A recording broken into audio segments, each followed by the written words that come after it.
What if the very charity that promised to change the world was secretly changing Harry and Meghan's bank balance instead? What if Archewell, the Sussexes' pride and joy, wasn't the beacon of philanthropy it claimed to be, but a carefully polished facade hiding a darker truth?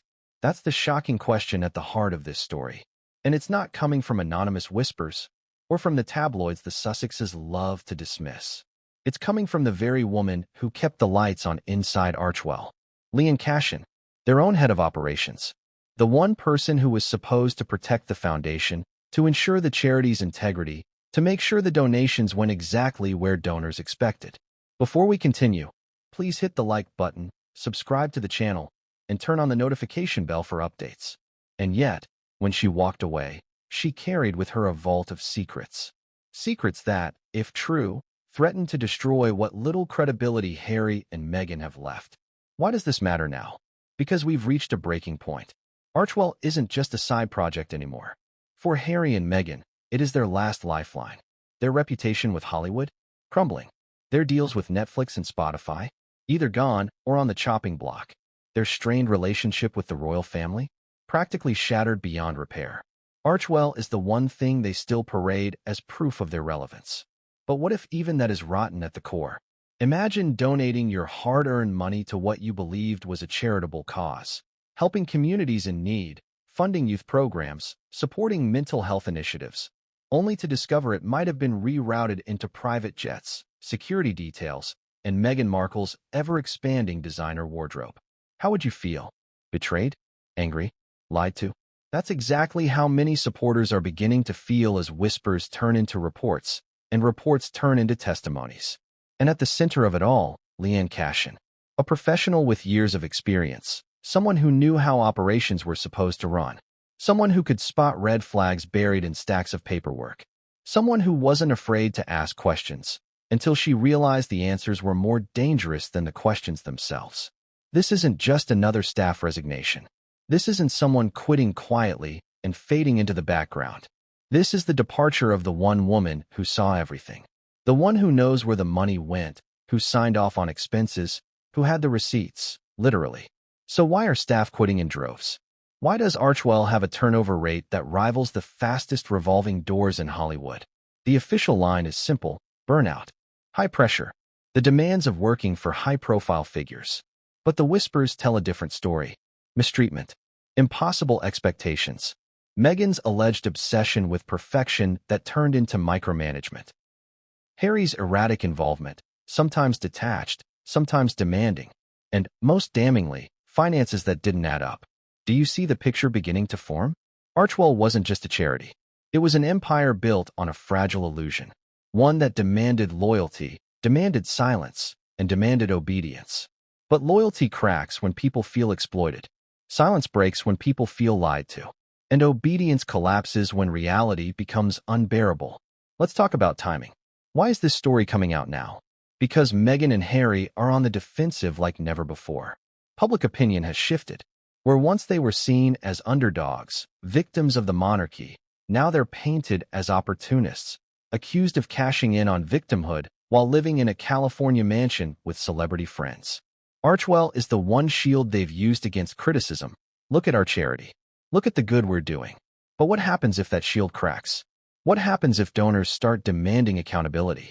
What happens if the truth comes out that staff weren't just overworked? They were fleeing a toxic environment where integrity came second to image. Here's something that should make you stop and think. Staff don't walk away from well-run charities. Not en masse. Not repeatedly. You don't get multiple high-level resignations unless something is deeply wrong behind the scenes.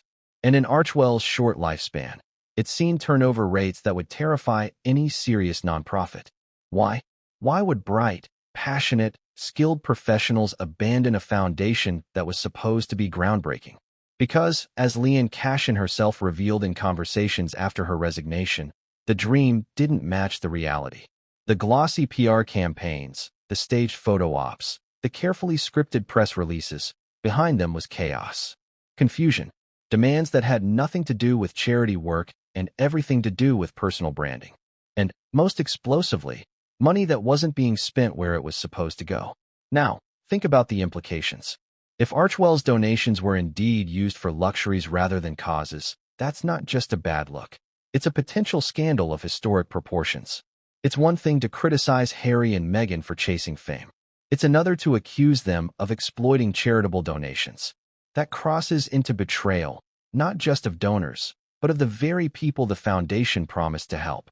But here's where it gets even more damning. Leanne wasn't some junior staffer.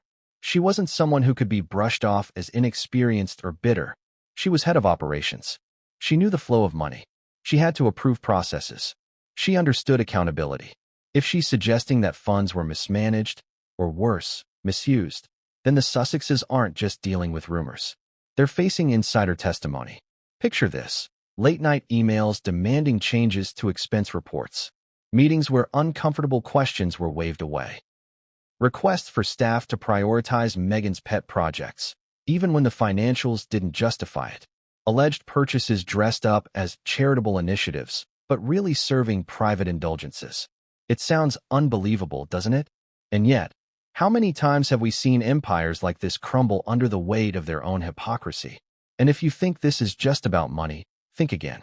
Because staff weren't just quitting over questionable spending. They were quitting because of the atmosphere. One former staffer described working at Archewell as soul-destroying. Another said it was like walking on eggshells every single day. Meghan's perfectionism reportedly turned into constant criticism. Harry's involvement was erratic, sometimes absent, sometimes explosive. The result? Burnout, breakdown, an exodus of talented people who had joined for a noble cause, only to find themselves in the middle of what felt like a vanity project. This is why Leanne Cashin's voice matters so much. She wasn't the first to leave, but she might be the one to finally expose the pattern. She saw the donations. She saw the expenses. She saw the staff coming in, burning out, and walking away. And when she left, she didn't just disappear. She started talking, carefully, quietly, but enough to make waves. And here's the most chilling part. If what she says is true, Harry and Meghan may not just face reputational damage. They could face investigations. Charitable organizations operate under strict laws. Misusing funds isn't just unethical, it can be illegal.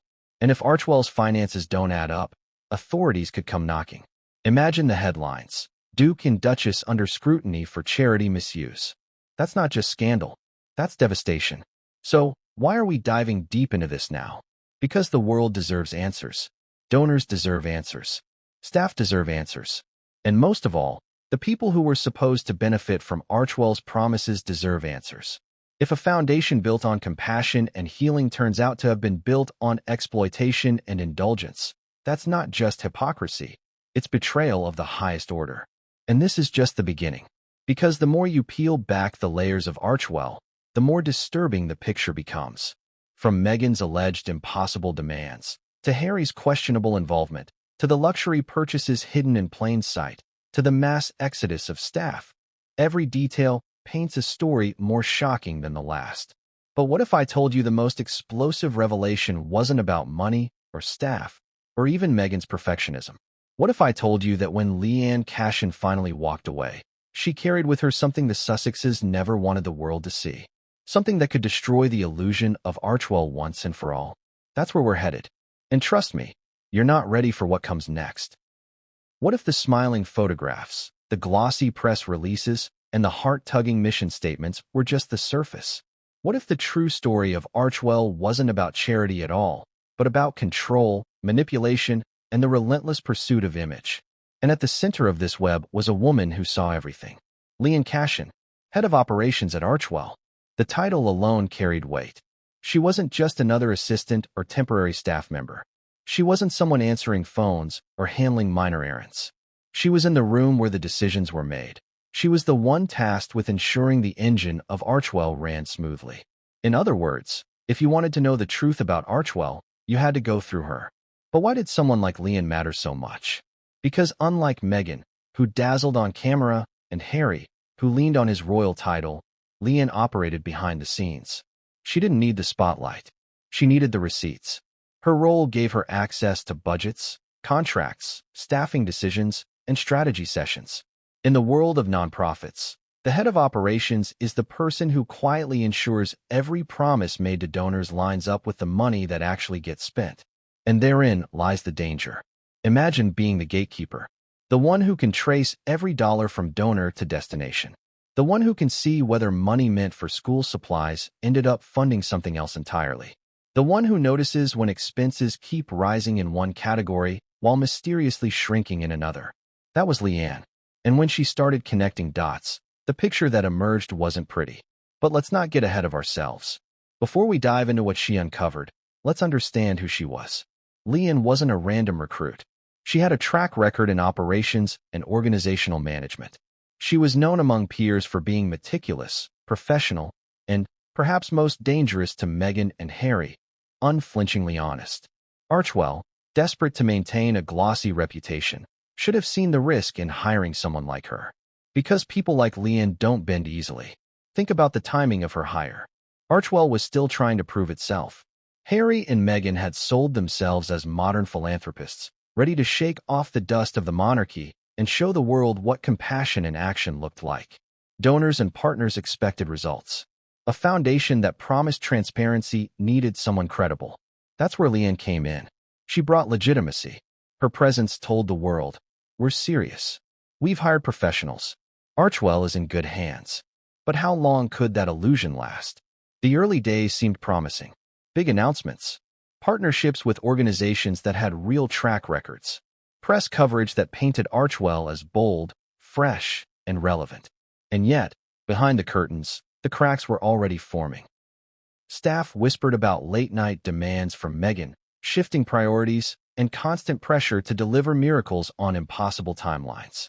Leanne, in her position, became the buffer. She had to absorb the chaos at the top and translate it into coherent action for the staff below. But chaos, as it turns out, leaves trails. Invoices, memos, emails, spreadsheets. Every empire leaves a paper trail, and Leanne had access to all of it. At first, it was small things, expenses filed under charitable outreach that looked suspiciously like personal costs. Travel arrangements that seemed far too luxurious for a nonprofit budget. Then came the staffing issues. Talented people joining Archewell, full of hope, only to burn out within months. HR complaints piling up. Resignations that became harder and harder to spin. And through it all, Leanne kept the operation running. But the longer she stayed, the clearer the patterns became. Archewell wasn't built to serve the causes it touted. It was built to serve Harry and Meghan's image. Now, ask yourself this. How long could someone like Leanne tolerate being part of that? How long could she sign off on expenses she didn't believe in, or watch bright-eyed recruits leave in tears before her conscience caught up with her? Because here's the truth. People don't just quit jobs like this without a reason. They don't walk away from high salaries, prestigious titles, and the chance to build something global, unless the cost becomes unbearable. And when Leanne left, she didn't leave quietly. Sure, the official announcement painted it as just another resignation. Archewell tried to frame it as part of normal turnover. But insiders knew better. Because Leanne didn't just leave a gap in the organization. She left behind questions. And worse, she carried answers with her. But what exactly did she see? What was in those reports she signed off on? What did she hear in those meetings where Meghan insisted on perfection and Harry drifted between distraction and sudden bursts of control? What made her decide that silence was no longer an option? Here's where the story takes its darkest turn. Because the deeper Leanne looked, the more disturbing the financial picture became.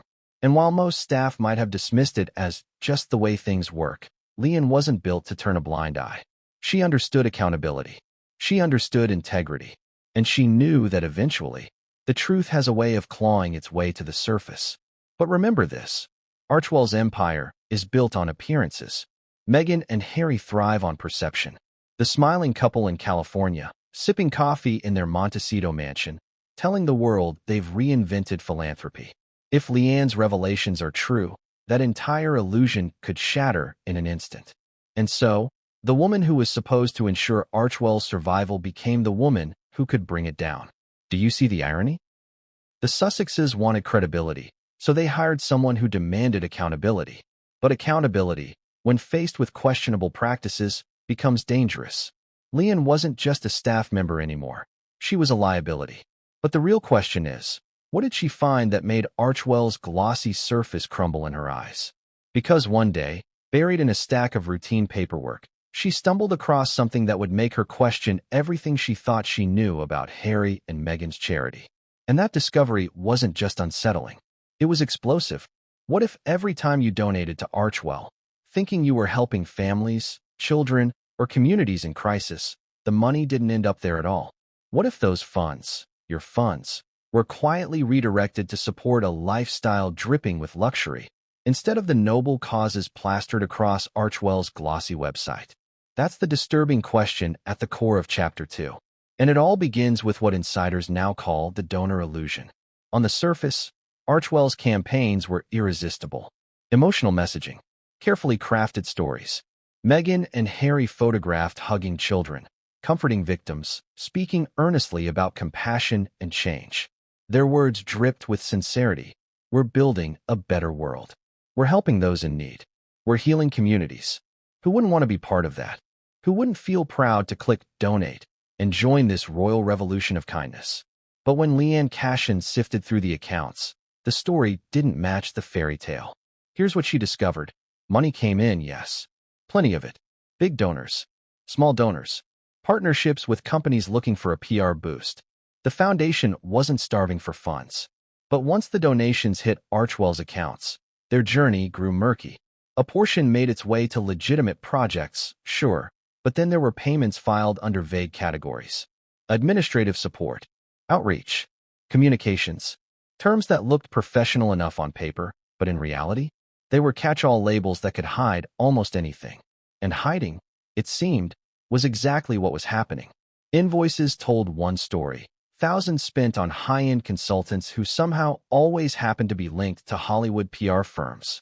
Receipts whispered another. Lavish travel arrangements, first-class tickets, chauffeured cars. Then came the wardrobes, designer outfits for events, justified as necessary for Archewell's public image. Ask yourself this. When you donate to a charity, do you expect your money to pay for a red carpet gown? For a 5-star suite in New York City? For personal chefs during charitable tours? Because those were the kinds of expenses that kept appearing in the files Leanne reviewed. At first, she tried to rationalize it. After all, high-profile figures need security. They need visibility. Branding is part of the game. But the deeper she dug, the harder it became to justify. How much of this was about helping others? And how much of it was about Meghan and Harry helping themselves? Let's take one shocking example whispered about by staff after Leanne's departure. A fundraising event designed to raise money for mental health initiatives pulled in impressive donations. The Sussexes' speeches made headlines, their celebrity friends applauded, and Archewell proudly declared the night a success. But behind the scenes, the costs of the event nearly matched the funds raised. Between Meghan's couture wardrobe, the luxury venue, private jets, and personal staff flown in, the line between charity and indulgence blurred beyond recognition. So donors gave. But who really benefited? The causes? Or the image of Harry and Meghan, basking in headlines about their compassionate leadership? Here's where the illusion becomes dangerous. Because Archewell didn't just sell hope, it sold an identity. Supporters weren't just giving money. They were buying into a movement, a brand of royal rebellion wrapped in compassion. They believed their donations were making a tangible difference. But if Leanne's accounts are true, many of those donations were propping up an elaborate performance. And the staff knew it. Whispered conversations in the office corridors, late-night emails expressing unease, quiet warnings passed between colleagues. Be careful what you sign off on. Archewell was supposed to be about transparency, but the people on the inside started feeling like accomplices in something much murkier. Think about the irony. Meghan and Harry positioned themselves as victims of the palace machine, crying out about being silenced, misrepresented, and used. Yet inside Archewell, according to those who left, they were the ones spinning narratives, silencing dissent, and, worst of all, using donor generosity to fund their own narrative of martyrdom. And then came the invoice. It looked ordinary enough at first, just another line in a stack of expenses. But when Leanne cross-checked it against donations and program reports, it didn't add up. The amount was large. Too large. And the category under which it was filed, charitable outreach, seemed deliberately vague. The reality? Insiders claim it funded a private indulgence disguised as a charity expense. One so brazen it left Leanne stunned. She flagged it. Quietly at first. Raised it in a meeting. Asked for clarification. But the response wasn't an explanation. It was a warning. Don't overthink it. Focus on the big picture. Sometimes these things are just part of the process. But Leanne wasn't convinced. And neither were several staff members who quietly whispered to her afterward, "You're not crazy. We've seen it too." Now, pause and consider that moment. You're working at the heart of a foundation that claims to stand for honesty, compassion, and justice. You find evidence that donor funds may be misused. You raise questions. Instead of answers, you're met with pressure to keep quiet. What do? Do you bury your concerns to keep your job? Or do you take the risk of speaking out, knowing it could shatter everything? For Leanne, that invoice wasn't just a piece of paper. It was a turning point. It confirmed her worst fears, that Archewell wasn't just sloppy, it was deceptive. And if one invoice could reveal that much, what else was hiding in the books? Because the more she looked, the clearer it became. The donor illusion wasn't an accident. It was a system, carefully designed, maintained with PR gloss, and protected by silence. But silence has a way of cracking. And the louder the questions grew, the more Meghan and Harry seemed to demand perfection from the people around them. Perfection that, according to former staff, crossed into obsession. Perfection that made working for Archewell not just stressful, but unbearable. And that brings us to the next chapter. Because the misuse of money was only half the story. The other half? The impossible demands of Meghan Markle herself. Demands that no staffer, no matter how skilled or loyal, could ever truly satisfy.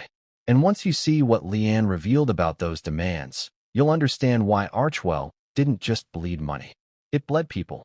What if working for Meghan Markle wasn't the glamorous dream so many imagined, but a relentless cycle of impossible demands, micromanagement, and emotional exhaustion? What if, behind every polished Archewell press release, there were staff breaking down in private, whispering to each other that no matter what they did, it would never, ever be enough?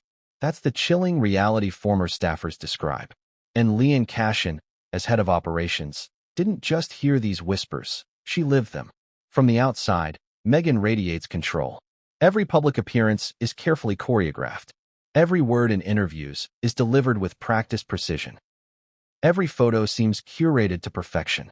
But inside Archewell, that perfectionism allegedly spiraled into obsession. And the people caught in the middle weren't Meghan and Harry. They were the staff, scrambling to meet demands that shifted from hour to hour, sometimes minute to minute. One staffer reportedly put it bluntly. Working for Meghan felt like working for a queen without a crown. But what did that mean in practice?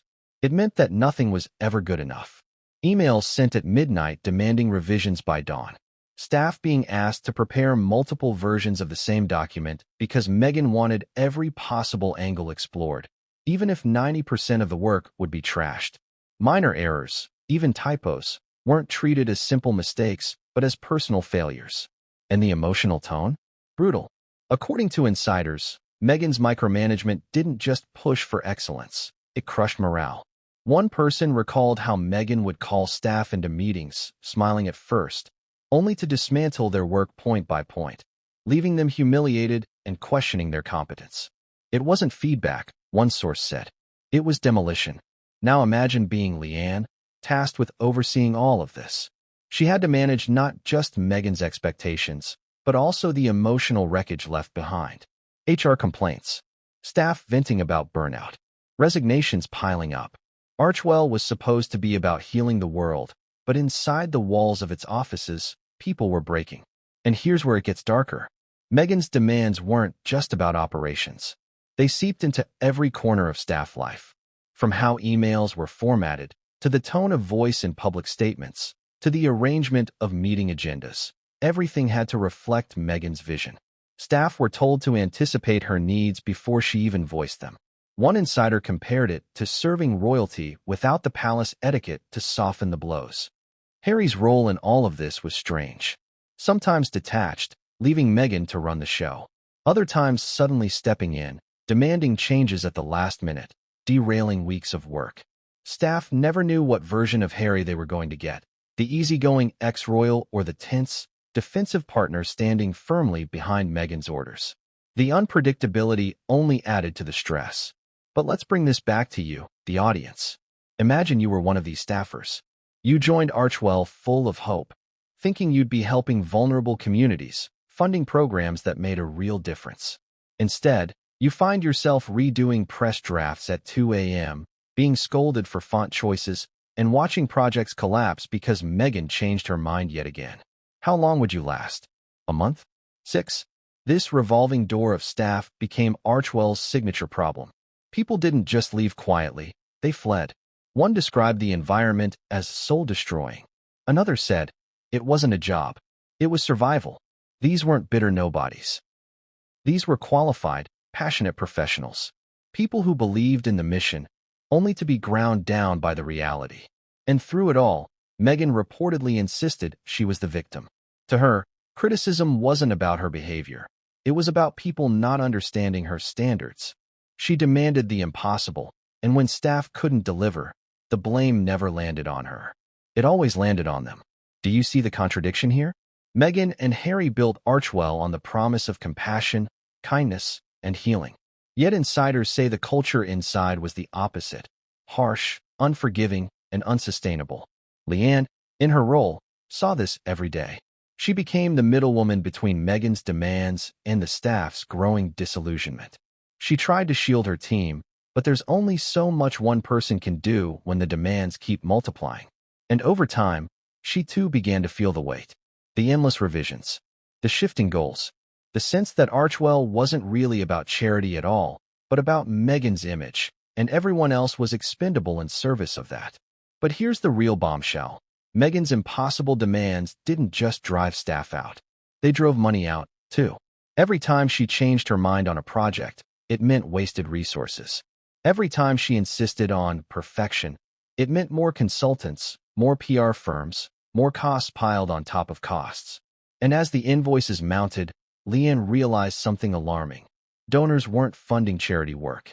They were funding Meghan's insatiable pursuit of control. And if Meghan's perfectionism could bleed staff dry and drain donor money, what did that mean for the future of Archewell? Could any organization survive that kind of pressure, that level of dysfunction? But the real twist wasn't Meghan's behavior. It was Harry's. Because while Meghan was issuing orders and tearing down staff work, Harry was making requests of his own. Requests that, according to insiders, shocked even Leanne. And when she uncovered what Harry wanted done with Archewell funds, the illusion of a noble charity shattered completely. What if Harry wasn't the helpless, innocent bystander many imagine, but an active participant in the very chaos tearing Archewell apart? What if the prince who once walked behind his mother's coffin, who spoke passionately about mental health and service, wasn't simply being dragged along by Meghan, but was making choices of his own, choices that blurred the line between charity and personal indulgence? This is where the story takes a dangerous turn. Because Chapter 4 isn't about Meghan's impossible standards. It's about Harry, and the truth of whether he was just her puppet or her partner in everything Archewell became. On the surface, Harry's role at Archewell looked minimal. In public, Meghan seemed to dominate. She was the one giving interviews, the one shaping the narrative, the one calling Archewell our legacy. Harry often stood beside her, nodding, occasionally chiming in with well-rehearsed lines about compassion or mental health. To the outside world, he looked like the quieter half of the duo, there, but not driving the machine. But insiders tell a very different story. According to Leanne Cashin and other former staffers, Harry wasn't absent. He was erratic, sometimes detached, letting Meghan run the show. Other times suddenly crashing into projects with big demands, forcing entire teams to scramble. His interventions weren't always strategic. They were impulsive, emotional, and often self-serving. Picture this: a charity initiative carefully planned over weeks, with partnerships lined up and funds allocated. At the last minute, Harry storms into the meeting, insisting changes be made to align the project with his personal grievances, whether about the royal family, the press, or his own image. Staff would be left tearing up plans, redirecting money, rewriting strategies. It wasn't leadership. It was disruption. And then came the requests. One insider recalled how Harry insisted Archewell cover costs that were for the mission, but in reality looked suspiciously personal. Travel to events that had little to do with charitable work. Security expenses that ballooned beyond reason. Even luxuries framed as essential for Archewell's image. Harry's justification? He and Meghan were the faces of the foundation, and their presence, their safety, their appearance, it all counted as part of the mission. But was it really about the mission? Or was it about maintaining their lifestyle?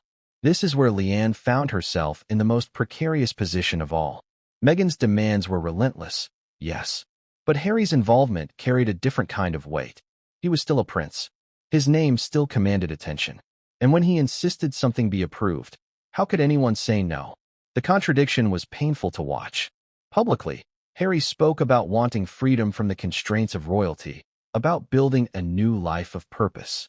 Privately, insiders say he leaned on Archewell to maintain the luxuries he claimed to have left behind. The very institution he condemned, the monarchy, once paid for his lifestyle. Now, according to staff whispers, Archewell seemed to be filling that void. And here's the devastating irony. Harry positioned himself as a champion of mental health. He launched campaigns about resilience, spoke openly about therapy, and urged others to find healing. But inside Archewell, his behavior reportedly left staff drained, anxious, and burned out. He demanded loyalty while giving little in return. He criticized without offering solutions. He spoke of compassion while presiding over an environment that was anything but compassionate. Now let's ask the uncomfortable question. Was Harry truly Meghan's puppet, dragged along by her ambition? Or was he her partner, fully complicit in the way Archewell operated? Because staff who worked closely with him insist it wasn't all Meghan. Harry had his own temper, his own impulsiveness, his own need to control. Meghan may have been the perfectionist, but Harry was the unpredictable storm, calm one moment, volatile the next. And when the two forces combined, Archewell's staff were caught in the crossfire. For Leanne, this became the breaking point. She could excuse Meghan's obsession with image as misguided leadership. But when Harry began pushing for financial decisions that directly blurred charity and luxury, she realized the problem wasn't just Meghan. It was both of them. The Sussexes weren't victims of circumstance. They were active architects of the dysfunction. But let's dig deeper into Harry himself. Why did he behave this way? Was it entitlement, left over from his years as a royal? Was it insecurity, trying to prove he could thrive outside the monarchy? Or was it simply habit, the expectation that the world, even a charity, should revolve around him? Staff often joked that Harry wanted Archewell to be his new palace. The perks of royalty without the accountability. And while Meghan managed the image, Harry wanted the benefits. Together, they created a system where money, time, and staff energy funneled into keeping them comfortable, secure, and visible. Do you see the trap? Donors thought they were funding causes. In reality, much of the energy went into funding Meghan and Harry themselves. And if Harry was just Meghan's puppet, maybe there would be room for sympathy. But if he was her partner, then the entire Archewell project wasn't a noble effort hijacked by one ambitious woman. It was a calculated system, sustained by two people who knew exactly what they were doing. This is the revelation that shattered Leanne's faith in the foundation. It wasn't just Meghan making impossible demands. It wasn't just staff crumbling under pressure. It wasn't just one bad invoice. It was Harry himself, inserting requests that no serious nonprofit could justify. And when the head of operations realized both halves of the Sussexes were complicit, there was no way to deny it anymore. But here's the chilling question. What exactly was Harry's most shocking request?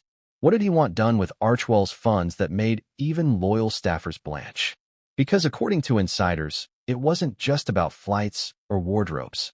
It was about something so brazen, so obviously self-serving, that once Leanne saw it, she knew Archewell's mission had been compromised beyond repair. And that's where the trail of luxury spending begins. A trail that doesn't lead to schools or communities, but to indulgences so extravagant, donors would be furious if they knew. What if every donation meant to help struggling families, support mental health programs, or fund youth initiatives instead ended up financing luxury that most people could only dream of? That's exactly what Chapter 5 uncovers. The trail of indulgence hidden behind the veneer of philanthropy. From the moment Leanne Cashin stepped into her role as head of operations, she began noticing patterns. Expenses filed under vague categories like program development or outreach didn't always match the projects they were supposed to fund. At first, it was small.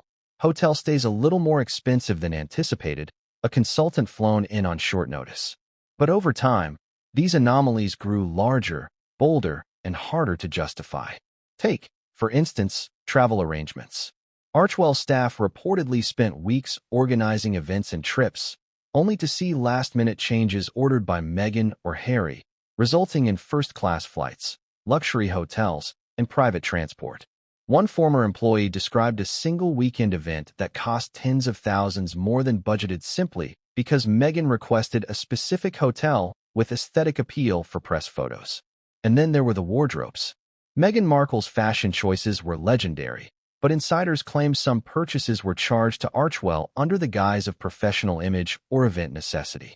Designer gowns, accessories, and custom pieces were often billed as operational costs, blurring the line between personal indulgence and charity expenditure. Staff whispered about invoices that made their jaws drop, and Leanne personally flagged several that seemed impossible to reconcile. Food and catering, too, became a source of contention. Catering for internal meetings ballooned into multi-course affairs, with Michelin-quality meals reportedly ordered for small teams during routine planning sessions. Even when events were meant for public outreach, insiders allege that lavish spreads were selected more for aesthetic Instagram appeal than for feeding the community. Security and personal services followed the same pattern. Private security for Harry and Meghan, personal assistants flown in at short notice, chauffeured transport, it all added up. Each expense had a plausible justification on paper, but Leanne began to see a bigger picture. The majority of funds were being directed not toward charitable initiatives, but toward sustaining a lifestyle of luxury that the public assumed was separate from Archewell. Then came the high-profile events. Fundraising galas, media appearances, and international visits were billed as opportunities to raise awareness and money for causes. But internal reports allegedly showed a striking discrepancy. The cost of orchestrating these appearances often consumed a significant portion of the funds raised. Leanne noticed this trend early on, documenting expense reports that didn't match projected budgets. In one case, a single gala's expenses nearly equaled the donations it generated. Staff morale suffered as a result. People came to work excited to help make a difference, only to witness resources being funneled into perks for the leadership. Leanne reportedly spent hours attempting to mediate between the Sussexes' expectations and the staff's sense of integrity. It became clear to her that the system wasn't sustainable. The money meant for causes was being diluted into personal luxuries. The irony was palpable. Archewell had been founded on the promise of service, compassion, and giving back. Donors believed in the mission, trusting that their contributions would have real-world impact. And yet, insiders say, the reality behind the closed doors was starkly different. Luxury, aesthetics, and personal convenience were prioritized over outreach, programs, and community support. And then there were the consultants. High-profile Hollywood PR firms, event planners, and personal stylists were routinely retained at exorbitant costs. While some argued that their expertise could help Archewell gain credibility, the sheer volume of spending on these external parties became questionable, especially when compared with funds allocated directly to charitable programs. Leanne noticed that invoices often contained vague descriptions, making it difficult to verify whether expenditures genuinely advanced Archewell's mission or simply enhanced the Sussexes' public image. In staff meetings, Leanne raised concerns. She questioned expenditures, recommended budgetary adjustments, and suggested cost-effective alternatives. Often, these recommendations were ignored, or worse, dismissed as minor details not worthy of attention. The message was clear: image and appearance took precedence over responsible allocation of funds. And yet, it wasn't just about material extravagance. There were subtle psychological costs, too. Staff began internalizing the pressure to maintain the illusion of perfection, worrying that even minor missteps could affect the way the Sussexes were perceived publicly. Leanne described a culture where staff felt trapped, accountable for outcomes, but without authority to influence decisions, constantly pressured to reconcile impossible expectations with limited resources. The culmination of all these expenditures wasn't just financial, it was cultural. Archewell, intended as a beacon of modern charity, reportedly operated in a bubble where luxury overshadowed mission and public perception mattered more than tangible results. Leanne realized that the very system she was supposed to manage was contributing to staff burnout, ethical compromise, and donor misalignment. And then came the most audacious spending instance, an event for which nearly every line item, from private jets to dinner for a handful of guests, was justified as essential for Archewell's mission. Staff looked at the budget and realized that a majority of the money was supporting a weekend of luxury experiences for the Sussexes and their immediate circle, rather than going toward the programs it claimed to serve. Leanne documented it, flagged it, and realized that this wasn't a one-off mistake. It was part of a pattern. The implications were staggering. Donors trusted Archewell with their money, believing it was changing lives. Staff trusted leadership to operate ethically and responsibly. And yet, the evidence suggested that resources were being siphoned off for personal indulgence. It was, according to insiders, a betrayal of trust at every level. And here's the kicker. Leanne's discovery wasn't just numbers on a spreadsheet. It was a narrative, a story of how a foundation built on goodwill could, in practice, be manipulated to serve a personal lifestyle. It was a story she felt compelled to share once she left Archewell, not to damage Harry and Meghan personally, but to expose the disconnect between public image and internal reality. But what's coming next is even more disturbing. Because while the luxury trail explains financial discrepancies, it only partially reveals why staff kept quitting. It doesn't capture the emotional toll, the human cost, and the relentless pressure that drove employees to leave their dream jobs, sometimes in tears. That's the next chapter, the staff exodus. And what Leanne revealed about why talented professionals couldn't survive at Archewell is as shocking as the money trail itself. What if the true story of Archewell isn't about luxury spending or impossible demands, but about the people who simply couldn't survive working there? The staff. The talented, passionate, dedicated professionals who joined the foundation believing in its mission, only to find themselves trapped in a whirlwind of chaos, criticism, and burnout. According to insiders, the exodus of staff wasn't a trickle, it was a flood. High-level professionals with years of experience left in droves.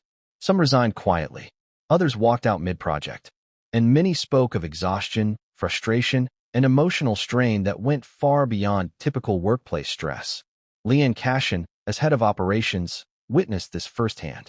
She didn't just manage tasks and budgets. She managed people, morale, and the growing tension inside Archewell. Every resignation was another red flag. Every complaint was another indication that something fundamental was broken. The causes? Multiple. First, there was the relentless pressure. Meghan's expectations weren't just high, they were constantly shifting. One day, a project was approved. The next, it needed a complete overhaul to meet her vision. Harry's erratic interventions only compounded the chaos. Staff couldn't predict priorities, let alone meet them consistently. Deadlines moved like sand, budgets shifted like tides, and morale sank with every change. Second, there was micromanagement. Meghan reportedly reviewed every piece of work, from press statements to social media drafts, dissecting them line by line. Minor errors were not overlooked. They were used as teaching moments or punishments. Staff described feeling constantly on edge, worried that a single mistake could trigger criticism. Leanne had to mediate these situations, often stepping in to prevent confrontations, but she couldn't protect everyone. Third, there was burnout. Staff worked long hours, weekends, and even holidays to meet the impossible expectations. Personal lives suffered. Friendships frayed. Health declined. Some employees experienced anxiety and depression, attributing it directly to the toxic work environment. And yet, the culture discouraged expressing frustration or seeking help. Complaints were quietly noted, but not always addressed. Fourth, there was a sense of moral conflict. Many employees joined Archewell to make a difference. They believed in the causes, they believed in the mission. But when they saw funds being spent on luxury items, when they witnessed priorities that served personal image over charitable impact, they questioned their role. Could they, in good conscience, continue to work there? Many decided they could not. This high turnover created a vicious cycle. As experienced staff left, the remaining team was stretched thinner. New hires had to be trained quickly. often without the full context or guidance. Mistakes increased, frustration deepened, and the environment became even more toxic. Leanne, trying to hold everything together, felt the weight of the entire operation pressing down on her. Insiders also report that Archewell's HR policies did little to address these issues. While official statements emphasized support, mentorship, and well-being, the reality was starkly different. Complaints were sometimes dismissed as misunderstandings or personality conflicts. The official narrative of a compassionate workplace clashed with daily experiences of fear, pressure, and instability. Even the most resilient employees struggled. One former staffer described their last week as a storm of deadlines, revisions, and emotional exhaustion. Another said, "I felt like I was constantly failing, no matter what I did. It wasn't about the work, it was about surviving every day." Leanne herself tried to provide stability. She offered guidance, reassured staff, and mediated conflicts. But there was only so much one person could do in an environment where leadership's demands were unpredictable and sometimes unreasonable. She recognized that her position gave her a perspective others didn't have. She could see both the ambitions of Harry and Meghan and the toll it was taking on the people around them. What made the situation even more unsustainable was the constant need to maintain appearances. Every public-facing project had to look perfect. Every media interaction had to convey compassion and professionalism. Behind the scenes, however, staff were overworked, underappreciated, and navigating a complex maze of expectations with little room for error. Leanne called it a pressure cooker environment. And then there were the moments when the personal and professional collided. According to insiders, Meghan's perfectionism sometimes led to conflicts over trivial matters, office decorations, minor errors in documents, or even the way staff presented themselves. While it may seem small from the outside, for employees, these moments added up, creating stress that contributed to the exodus. Financial stress intertwined with human stress. Staff were witnessing resources being redirected into luxuries while they struggled to accomplish legitimate charitable work. Frustration, burnout, and ethical conflict compounded, making Archewell a workplace that many could no longer endure. And finally, there was the culture of silence. Many employees feared that speaking out would damage their careers or trigger retaliation. Yet, Leanne's perspective gave her a unique window into the truth. She saw patterns, recognized systemic issues, and realized that the problems weren't isolated, they were structural. Archewell wasn't just losing staff, it was losing integrity. The exodus wasn't just about numbers. It was about morale, ethics, and human cost. Every resignation, every whispered complaint, every exhausted employee was a symptom of a deeper problem. A charity prioritizing image and indulgence over mission and people. But the exodus was only half the story. To fully understand the dysfunction, we need to look inside the office, the environment, the hierarchy, the invisible rules that controlled every aspect of daily operations. Leanne's revelations about what she saw inside Archewell's walls paint a picture even more shocking than the luxury spending or the staff turnover. What if the polished exterior of Archewell, the sparkling press photos, the smiling staff, the inspirational social media posts, hid a reality that was chaotic, oppressive, and at times surreal? Inside the offices, the narrative was nothing like the public image. Leanne Cashin, as head of operations, had a front-row seat to it all. She saw the workings of a foundation that, on paper, promised innovation and compassion, but in practice resembled something far more volatile. From the moment she stepped through the doors, Leanne was confronted with a whirlwind of expectations, personalities, and shifting priorities. Staff who joined full of idealism soon realized that the foundation ran less like a charity and more like a pressure cooker environment dictated by the whims of its founders. The physical office itself reflected the duality of Archewell, sleek, modern, and designed to impress visitors, yet underneath, it hummed with tension. Staff described constant noise from hurried meetings, phones ringing off the hook, and the almost constant presence of urgency. The environment was high stakes, with little room for mistakes. Every project, every email, every plan could be subject to last-minute alterations, often instigated by Meghan or Harry themselves. Hierarchy was strictly enforced, but not always in the conventional sense. Leanne held authority, but her power was constantly challenged by the founder's interventions. A decision she thought final could be overturned within minutes, leaving her to navigate the fallout with her team.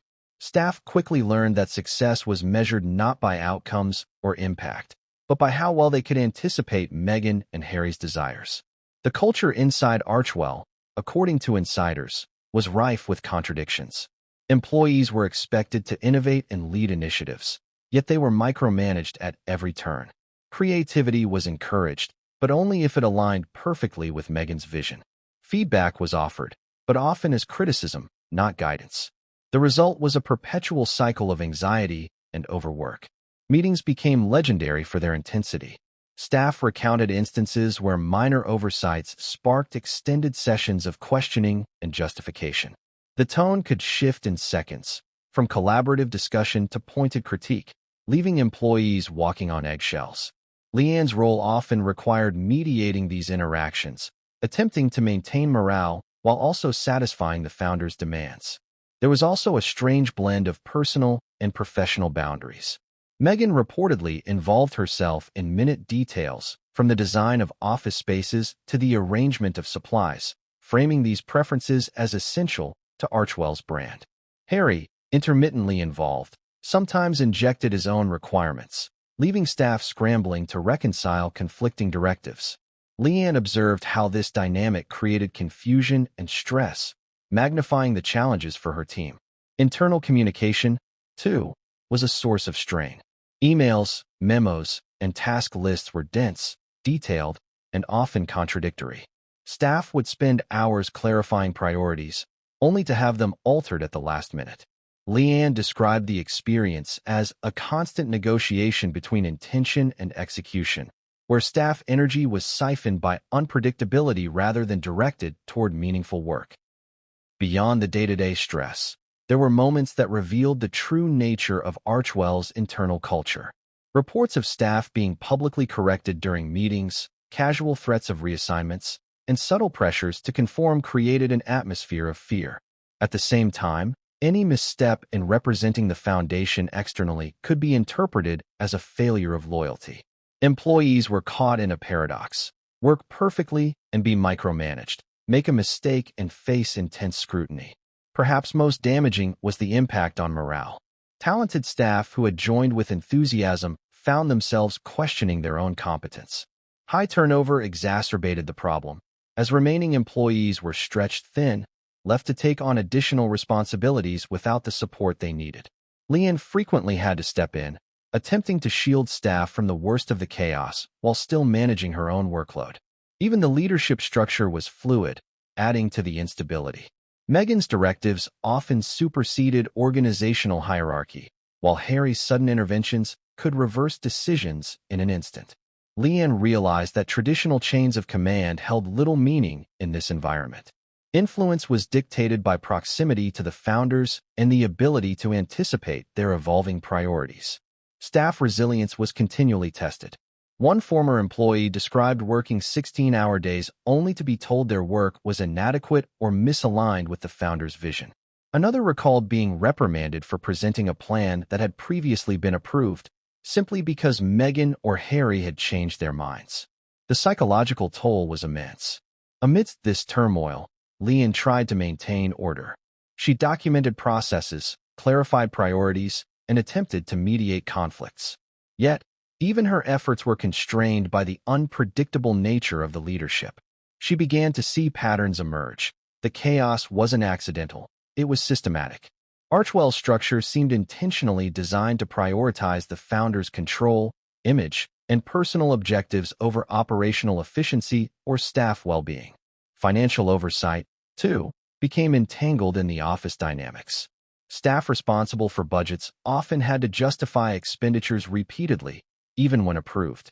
Reports of lavish spending were met with explanations framed as essential for the brand, while concerns raised by employees were minimized. Leanne recognized the tension between transparency and performative image, and she documented it meticulously. The emotional environment inside Archewell was as taxing as the logistical one. Staff recounted experiencing stress-related health issues, anxiety, and emotional exhaustion.